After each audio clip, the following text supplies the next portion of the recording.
Balinga mina kolo tongo esili kotana na tinete to bandalianga na biso lamuka esika oyo zali lamuka pona toyoka maloba na Nzambe.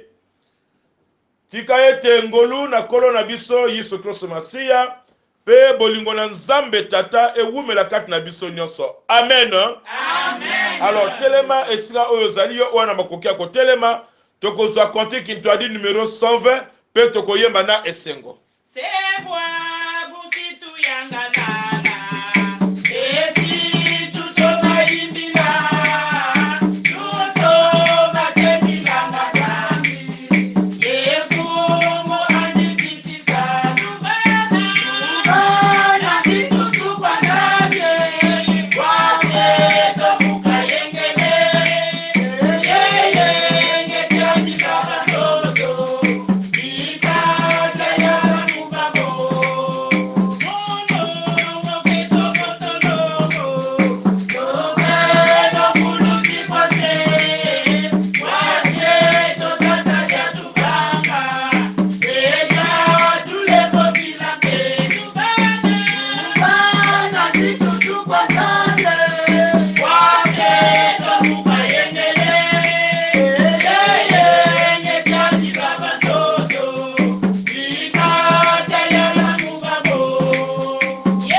Tango kofanda esika oyo zali pe tokobondela Nzambe na bolingo Nzambe na nguya totondi pe topamboli yo na tina ete yo sili kopesa biso pe manana na bomo ina pamba tongo na lelo na yango Nzambe tobelemi na kosanzola yo na kokumbisa yo na kobonda na tina te bolingo no ewumela kati na biso tosengi na yo opambola liangani oyo boye ebandelikino suka banzembo otoko yemba mabondeli toko sala maloba na Nzambe otoko yoka nyose pesa mobele na yo Yawe na Nzambe molimo mosantu kamba sala poto za Nzambe na bolingo na kombo na Kristo kolope mobikisi na biso. Amen. Amen. Bien-aimés dans le Seigneur, maloba na Nzambe na Philippiens 4:4 lobi, réjouissez-vous toujours dans le Seigneur, je le répète, réjouissez-vous. To sepela katango nyoso soki tozali kati na kolo. Alors esika oyo zwami epai nepai mbote na bino oyaka malamu bino nyoso bandeko kati na Kristo quel que soit mboka oyo zali Nzambe ayebi yo il est omniprésent azabi sika nyoso pe na tango nyoso sepela kati na kolo esika oyo zali naba oba na kati ya Congo Brazzaville bino pe bo sepela kati na kolo boyaka malamu Nzamba pambola bino pe azana bino elongo en tout cas to pamboli bino na kombo na Kristo tolobi ete tozana kati ya mode Covid ba mesure senge to respecter yango bisika bozali to pesa na mbote na mode ya Covid pona kotalisa esengo kati na baninga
banyama oyo batelemaki na ntina kosepela bokoki kovanda mpe tokosambela yambo te toyoka maloba na nzambe.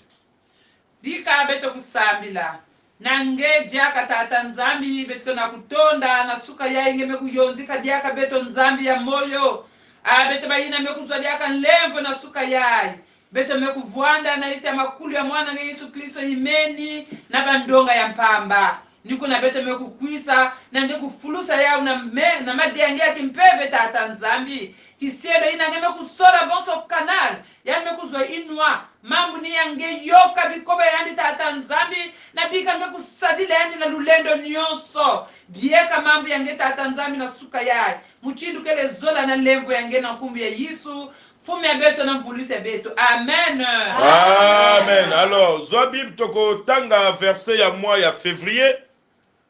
Verset à moi ya février dans Jean chapitre 15 le verset 5. Jean chapitre 15 verset 5 c'est le verset du mois de février. Lisons donc au nom du Seigneur. Je suis le cep, vous êtes les sarments. Celui qui demeure en moi et en qui je demeure porte beaucoup de fruits. Car sans moi, vous ne pouvez rien faire. Amen. Amen. Alors, natango kozwa Bible poato sosola makomami ya tongo na lelo. Maloba na nzambe tokotanga eza na mokanda na Luc au chapitre 7, les 10 premiers versets, 10, 7, 1 à 10. Lisons donc au nom du Seigneur. Après avoir prononcé toutes ces paroles devant le peuple qui l'écoutait, Jésus entra dans Capernaum. Un officier romain avait un esclave auquel il était très attaché et qui était malade, sur le point de mourir. Il entendit parler de Jésus et il lui envoya quelques anciens des Juifs pour lui demander de venir guérir son esclave. Ils arrivèrent vers Jésus et le supplièrent avec insistance, disant, « Il mérite que tu lui accordes cela, car il aime notre nation et c'est lui qui a fait construire notre synagogue. » Jésus partit vers eux. Il n'était plus très loin de la maison quand l'officier envoya des amis vers lui pour lui dire, « Seigneur, ne prends pas tant de peine, car je ne suis pas digne que tu entres sous mon toit. C'est aussi pour cela que je n'ai pas jugé bon d'aller en personne vers toi. Mais dis un mot, et mon serviteur sera guéri.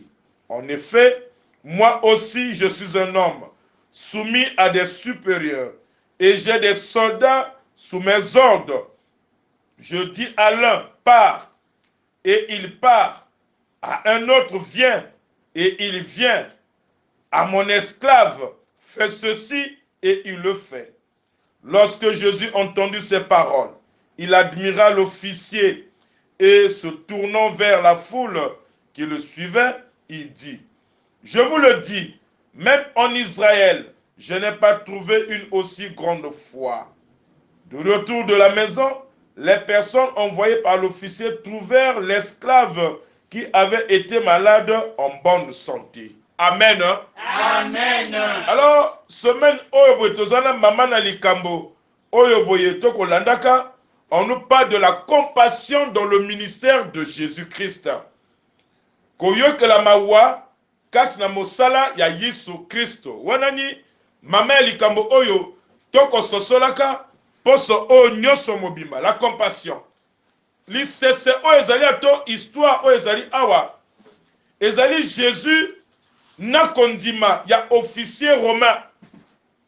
Yesu Kristo a apprécié kondima ya officier romain. Yewana azali mokondi ya ba militaire.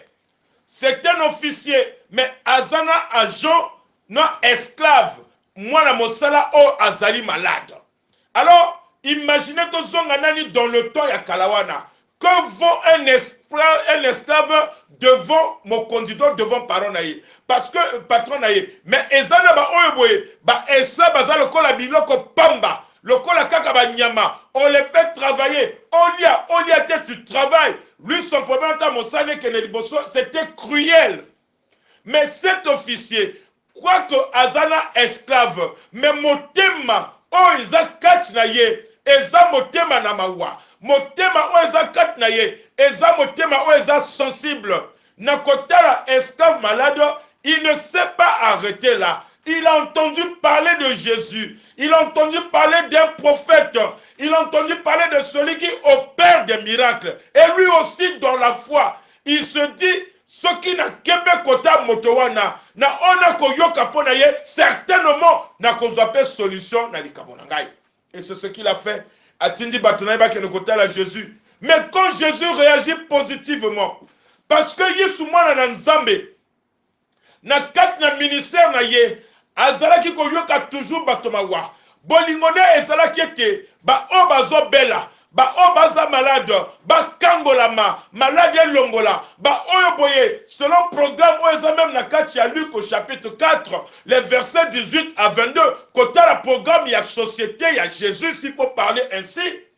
Alors bien te yayi pona ko rendre bato tout bazala libre, ba o bazalai enchaîné, ba o bazali ya ko kangama na nzala Yesu Kristo, bango bazwa ndingisa ya kozala libre. Et donc mawawana wazali kat na Yesu na kotala pasi na bato awa na se na kolingate moto nyonso azwa lobiko mawawana memi Yesu Kristo na ko répondre favorable na demande ya officier.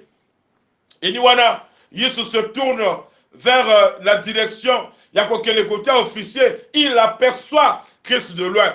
Et voyez-vous, une autorité de son rang a qu'on s'abaisser parce que lui, il comprend la grandeur de Christ. Même les Juifs qui sont Boba Tanga Malobana Nzambe, ba yebi la loi de Dieu, sachant les promesses du Seigneur, ba kokumbisa Yesu, le corps païen ouvrier. Cet officier romain, il n'est pas juif, il est considéré comme un païen. Azamoto ya frontière mosusu, mais Christ ne voit pas sa nationalité.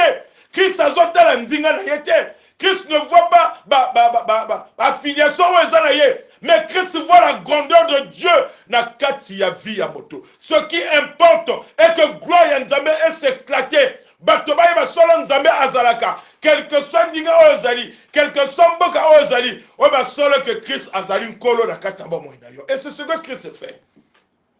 Il a sauté la terre, il y a Zali romain, mais Azala juif, Azala romain. Christ n'est pas là. L'importance, c'est Nakoyoka Mawa, Peko Sala Musala, Nandenge Ekoki. Mais ce dernier, en toute humilité, reconnaît la seigneurie du Seigneur. Il dit, je ne suis pas digne, moi, de m'approcher de toi. Je ne suis pas digne, moi. Nayaka sena makolo na yo. Je ne suis pas digne, moi. Nakene koloba en face na yo. Mais Esiga Ozali, si tu dis seulement un mot, mon esclave sera guéri. Parce que pour lui, la parole de Christ est sacrée. Pour lui, la parole de Christ est nantie d'une autorité incontournable. Quand Christ dit quelque chose, cela se réalise. Il croit en cela. C'est pourquoi Christ est en train d'admirer la foi de cet officier. Pour na kolbete ouais, na tamo na Israël, mais na moni kondima ya boyete. Ye azamo konise va pesa ba ordre. Maintenant o etali bonzambe, il se soumet pour na kotali sa kondima na ye, pe ma wana ye na mutu azape. Bien-aimé dans le Seigneur. Na kotala lisese oyo, ya officier Christ na enseignement na nzana na mawana ye tongo na lelo.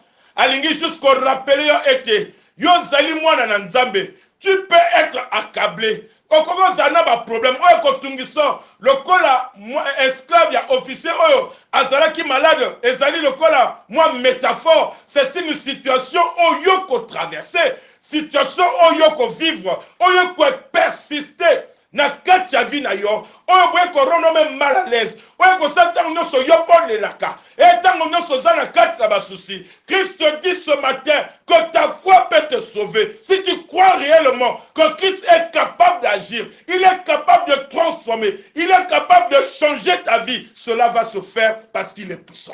C'est à toi de croire. C'est à toi d'accepter ce matin. Mawana Nzambe et si la terre, ezali toujours kati na biso. Ndima ete Yesu na mawana ye aza capable asunga yo na situation eza na yo. Alors yo komona bonheur ya tata Nzambe. Nzamba pambola maloba na ye pe apambola esika oyo zali. Amen. Amen.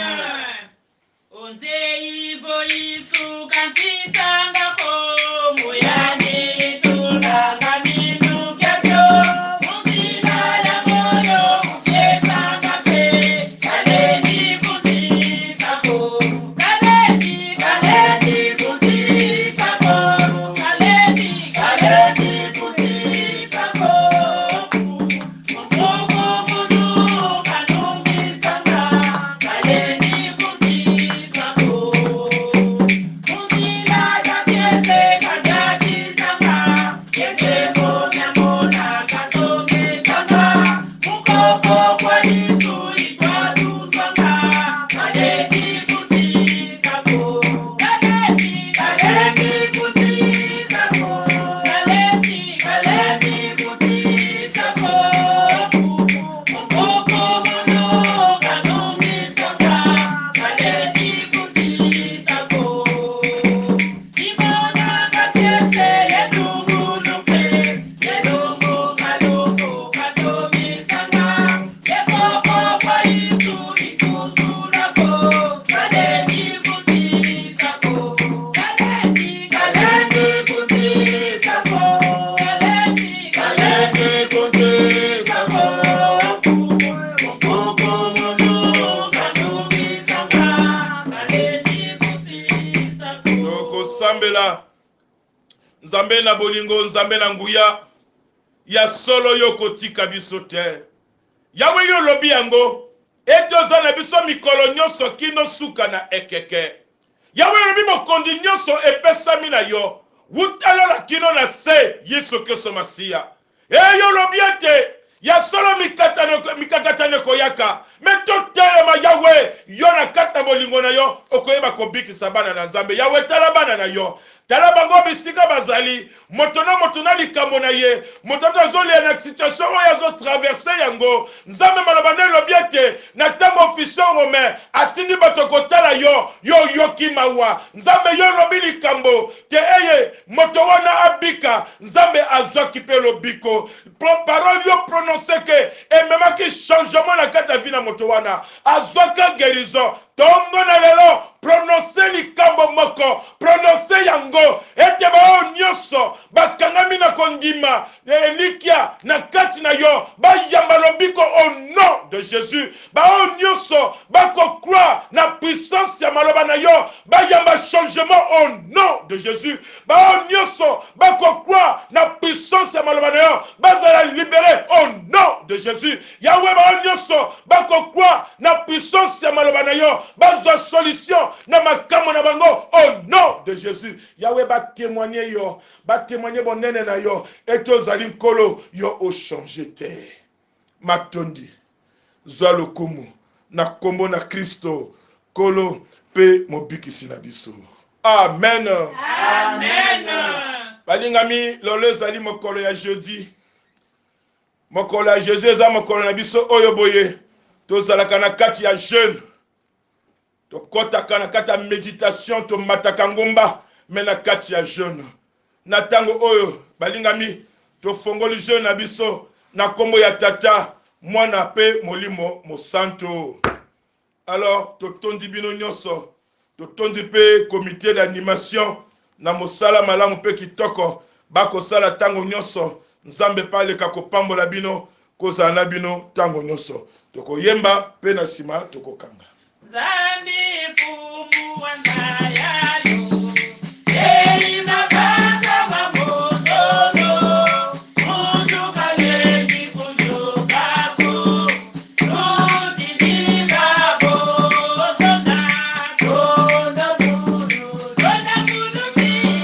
tonda munu ti, ei bongeye imuno ti, Nzambe totondi yo po tozalaki na biso. Totondi yo po na maloba na yo. Totondi yo na tina na mabondeli. Totondi yo po na elikia kata bomo ina bana na yo nyonso. Zala na biso pe pambola biso nyonso bisika tozwami ete mokonelo nzambe tomona bolampe monene no na kombo na Kristo tika ete ngolu na kolo na biso Yesu Kristo Masiya bolingo na nzambe tata pe lisanga na molimo mosantu ewumela kati na bino nyonso na kombo na Kristo. Amen. Amen. Ye.